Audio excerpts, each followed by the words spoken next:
Uy, ang lakas. Nana, oh my gosh! Ramdam ang takot ng pamilya Tampis sa videong ito habang inuuga ang gusaling tinutuluyan nila sa bakasyon sa Thailand. Oy, stop, Lord. Pero mas natakot sila nang makitang nabibiyak na ang pader nila. Uy, nagka-crack yung nanay. Nagka-crack. Dito. Tinakbo nila ang hagdan pababa sa gusali mula sa 29th floor. Sa staircase. Ligtas naman silang nakalabas ng gusali. Walang tsinelas at walang bitbit na kahit ano kundi sarili at cellphone. As a designer, so parang sa amin, sa Dubai, pag nagde-design kami ng mga super high-rise,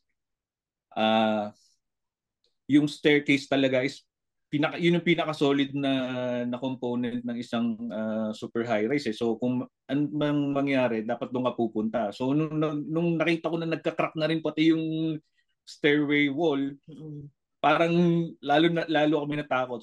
Ang naisip ko nun parang posibleng either mag-collapse yung building or ano kasi nga nag-crack na. Nakakahilo. Nag-ano pa tapos yung paikot-ikot pang pababa. Si Clifford naman na nakatira na sa Thailand mula 2014, nakatawag raw sa pamilya habang inuuga ng lindol ang kanyang condo unit na nasa 22nd floor.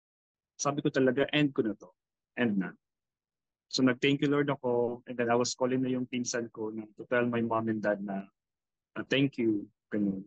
Until medyo hindi pa natutumba, sabi ko baka pwede pa. Nung pag-open ko yung door, doon na ako. I tried na lumabas din. And yeah, it's a blessing. Nung nasa ground floor na ako, sabi ko, kasi patumba na yung building. Kasi lakas.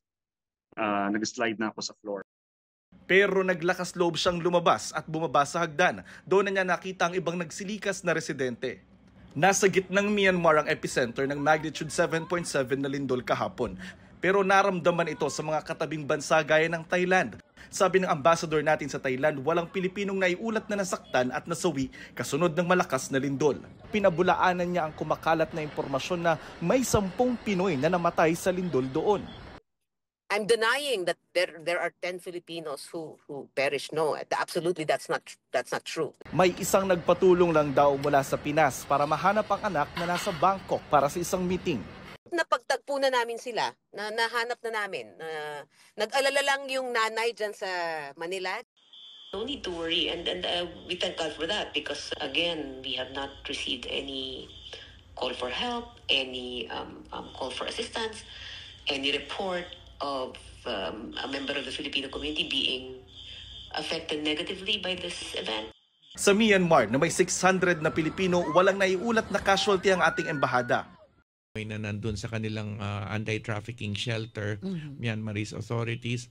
And then of course pati yung nandoon pa sa mga scam hubs na plano rin na pauwiin ng ligtas ng DFA at Sani Puersa with Myanmarese authorities and the DMW ay safe din, wala din naiulat na pinsala.